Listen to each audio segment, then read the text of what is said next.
The beta version of FM26 has been released and it's time to start a brand new series. As it's a brand new game with a new UI, etc, etc, and loads of changes, I'm sticking to what I know, and I am going to start with the club that I support in real life, and that is Crystal Palace. In this first part of this series, we will have a look at the squad, we will create a tactic, we will have a look at the finances, etc, etc, and then we'll move on and see what we need to do to bring in the best players we can to try and win a trophy in Europe. Because we've got around about 10 days before the full release, and this series will be wrapped up by then, and I want it to be a success. Hello everyone, welcome to the channel and a new series for FM26. Crystal Palace are set to appoint Pete Planet. 44-year-old English manager Pete Planet is set to be named as Crystal Palace's new boss, in a move that many expect to see the club injected with a renewed energy, with fans expecting to see attacking, entertaining football. An inspirational figure, Planet will join the Eagles in a move that will intrigue many within the game, and insiders are confident that his traits are well suited to building the sort of culture expected throughout the club. As a player, he was recognised throughout Europe as one of the most iconic names of his era, while he is known across England for his coaching work. With this new and exciting opportunity, the next step in his career. There are no eyebrows being raised. Every other FM has had eyebrows raised at the appointment of a certain manager, and there are no eyebrows being raised here, which is quite upsetting, really, isn't it? Let's go and begin our career, shall we? Never mind, all is well within the football manager world, because eyebrows are being raised in the world of football. So basically the bit before was that the club were planning on appointing me as manager. Now that I've been appointed, all the eyebrows have gone up. So the eyebrows are still being raised. We're happy. Brand new interface, user interface. Most of you will probably have seen a YouTube video on the alpha version, or you've played the game yourself, so you'll see that there's a lot of changes compared to the past. But basically the inbox is still the same. You've got the tasks bit there, which shows you what's really important. The unread are the messages that are unread but are not that important, or you can have all of them on at the same time. We are welcome to Crystal Palace. Gives you all the information of the club, use capacity, the year built, season ticket holders, average season ticket price, average ticket price, the year founded, club history, one English FA Cup one. That was only a few months ago in real life, and I'm still very, very excited and happy about it. We've got loads of introductions and stuff that we will do, but the first one we're going to do is we're going to go and create a tactic. Right, so the tactic I've created is similar to what we play in real life. So it's the three at the back with wing backs, a defensive midfielder. I think Palace in real life we kind of play with two defensive midfielders. I am playing with an advanced playmaker and one defensive midfielder in possession. Then out of possession, where are we? We can go back there. We're gonna with Munoz and Mitchell. We're gonna drop back to fullbacks. Jeremy Pino is going to be a wide midfielder, and Sarr is going to be the tracking midfielder. Basically, I haven't actually selected which player is going to play where. This just come up. It was basically what was filled in for me. So I'll have a look at the squad properly and see who is going to play where. But that is basically how it's set up. So if we go in possession, click back, we're going to play through the press, mix goal kicks. Goal kick with distribution is going to be balanced, and we're going to distribute to the centre backs. Then if we move up into the middle, balanced supporting runs, balanced dribbling. I've kept everything at balance to start with, because I obviously don't know how the tactics are going to work in the game. So if we keep it all balanced, we can't really go wrong. And then as the game goes on, and we'll see what's kind of happening in matches, in the possession and out of possession and stuff, and then we can start tinkering around with it. Out of possession, we're going to look to be balanced again. Everything's balanced, basically. We'll stop the goalkeeper short distribution, so Mateta has got Nketiah there, but it'll be Mateta, the main striker, who pushes on. I've saved the tactic under Palace so that I know where it is, and if we need to change stuff around, I can then go back to it when needs be. So if we have a look at the overview of the instructions, if we click on passing directness, it comes up with this. So it gives you the options that you've got It shows you how it's going to work, how really you're going to try and get up the pitch and attack. And then the tempo is going to be higher. The attacking width, I've got a set as standard at the moment. Attacking transition, we're going to counter attack. So it shows you these little videos here, which are quite clever. Shows you how your tactic is going to work. Obviously, it's going to take a very long time to actually figure out the tactics, but it's going to be fun trying to learn and trying out different mentalities and stuff. I've gone for the Gegenpress because Gegenpress, it's worked in every other Football Manager game.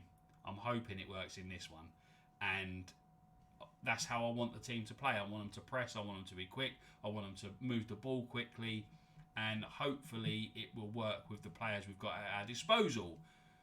And that is going to set us off to our next bit, because we've got to go and have a look at our squad.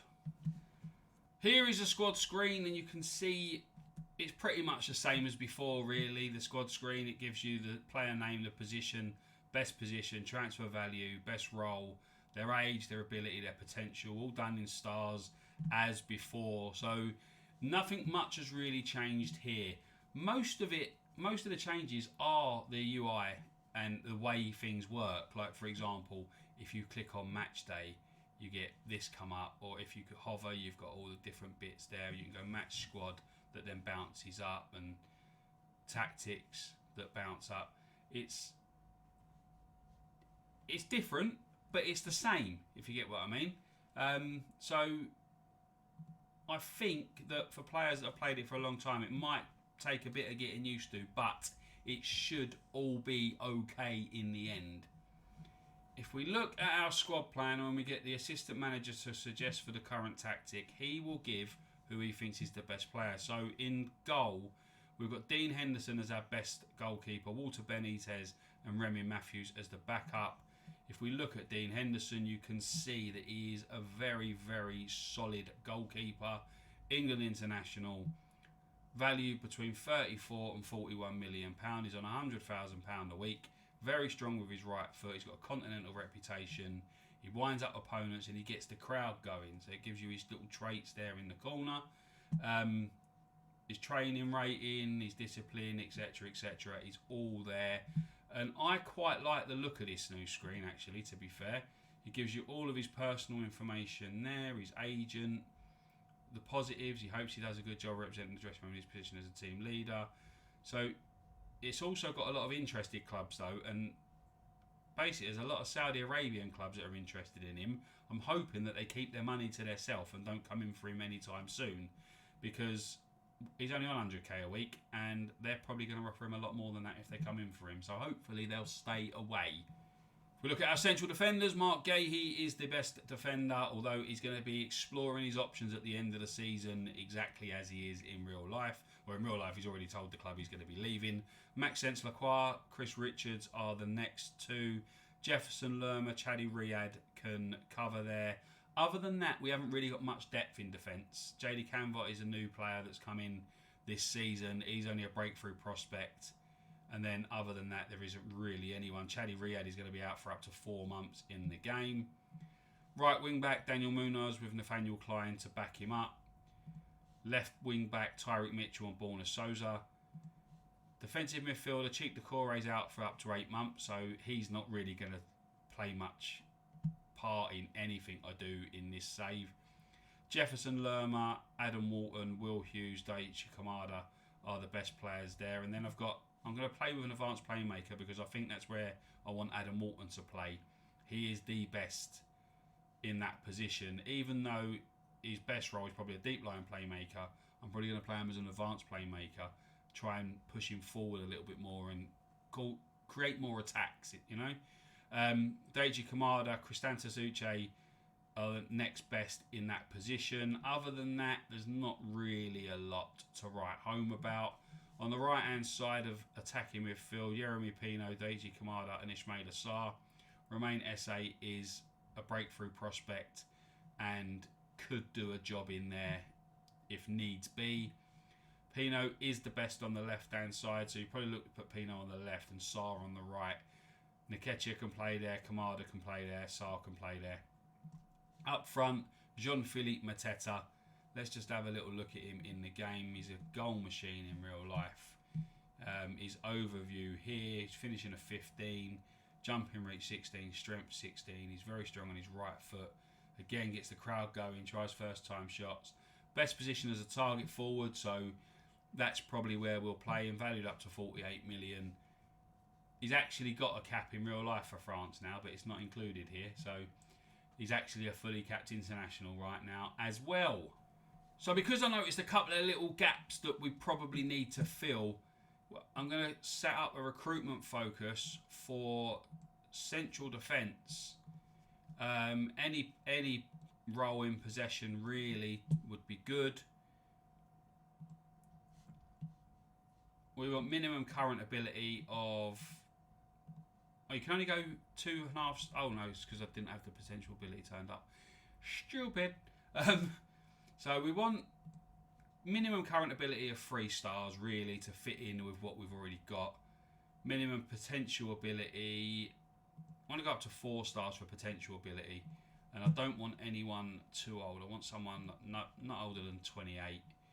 If we go between 18 and 28 for that, we want it standard. We'll confirm that one. So we've set up a recruitment focus for a centre back. We probably... Do we need...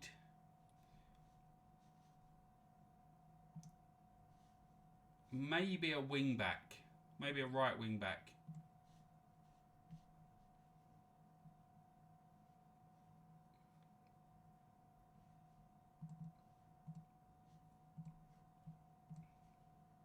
Again, we'll do the same age range, 18 to 28, minimum potential ability of 3, minimum current ability of 3, we'll confirm that. So they are the ones that we're going to look at, the central defender and a right wing back to start with. I think the left wing back, even though Borna Sosa isn't really good in his star ratings, I think he will be a good backup to Tyrick Mitchell. And if needs be, as pre-season goes on, we'll have a little look at it and see if we need to bring anyone else in there or look for anyone there. We've got some player recommendations already. What we got here? We've got 54 recommended players, so that is going to be a lot and take a long time to go through. But if we just have a look at the example here of Awaniyi, can't pronounce his name, that's a good start, isn't it? Plays for Nottingham Forest. He's injured at the minute, so it's good, isn't it? Nigerian international. It gives you all the pros and cons, the same as it did before with scouting reports. Apparently he's got no cons. So all pros at the minute. 3-star current ability, 3-star potential ability. You can choose to keep the report, discard the report, just the same as you did before. So pretty much all the same there. It's now in a different thing. Before it used to come up as a tile card, didn't it? Now it's a little bit different. It doesn't look too different to me, to be fair. When you go to the portal, that looks massively different. Massively. But I don't think everything else looks that different, to be honest. Like, you can click the opposition report there for Sutton United. It comes up, tells you all the information there. You can click your fixtures. And it comes up with your next most important fixture, which will be the Community Shield on the 10th of August. So there's a lot to love about this. I don't hate it at all. It looks a little bit bland. Like, if you go to your club, if you click on there and go to your club overview, on all previous ones, if you downloaded a skin, you'd get the stadium there and stuff like that. But hopefully that will come in the future. It just showing you this screen anyway. Club vision, actionable objectives, sign players to sell for a profit, break even in the transfer market. They're not judging me on expanding the stadium. That's got nothing to do with me. And they want us to finish in mid-table in the Premier League. Club reputation is national. Finances, we've got 13.956 million in the bank. We're gaining a lot more than we're spending, which is good. Facilities are okay. Stadium's okay, sorry. Great training facilities, excellent youth facilities, and good corporate facilities. We haven't actually signed any players or sold anyone yet. If we click on supporters, it gives you their supporter profile, the same as it did before. The supporters welcome you to the club, look forward to your time in charge of optimism. Club members there. It's pretty much the same information, really. There's just a lot of stuff that isn't there? Affiliated clubs. If you click on that, it comes up and shows you all the affiliated clubs you've got. And if you want to have a better look at finances, you click on finances at the top. It comes up with a summary, how much wages you're spending, which you can click on that, and it gives you a little bit more information. Then you go back, shows you your income, shows you all your sponsorships. So you've got what you're gaining money from sponsorship for, your debts and your loans. We've got quite a lot of money owed, haven't we? Although the one thing there is the wage budget. You've got your transfer budget there. So transfer budget is 11.16. You've got your wage costs. Will that be in recruitment, I wonder? Oh yeah. So there's £100,000 a week available in your wages, 390,000 scouting, 40 million transfer. And as you saw before, we're playing Liverpool in the Community Shield because I've clicked on, because at the start of the game you can do as you used to. You can have real fixtures or they make the fixtures up. But with the licenses and stuff, you've got the full fixture list for this season, the real fixture list for this season, starting with Liverpool in the Community Shield, Chelsea in the Premier League. I'm going to play through pre-season. This is going to be quite a boring first episode to this series, to be fair. We've shown you the tactic, we've shown you a few of the players, we've had a look through little bits and pieces at what's what. I'm going to have to learn the game, you know. I'm going to have to learn how it all works, get used to the user interface. I still don't know where everything is. I'm kind of winging it a little bit here, but we will figure it all out in the end, and we will do it together, hopefully. In the next episode, I'm going to play through pre-season now. In the next episode of this series, we're going to have a little look at how we got on through pre-season, any signings we made, anyone who's gone out the door, and we will get the season started with the Community Shield.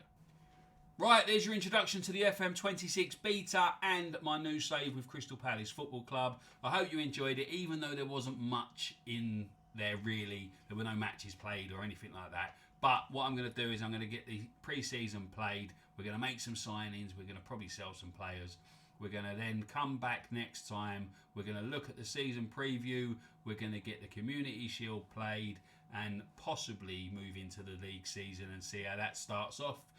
And we'll get into the game properly. We'll get into the nitty-gritty of it. This was just basically an introduction. I wanted to get something out there, an introduction to the new savers on the night of the beta release. Hopefully you enjoyed it.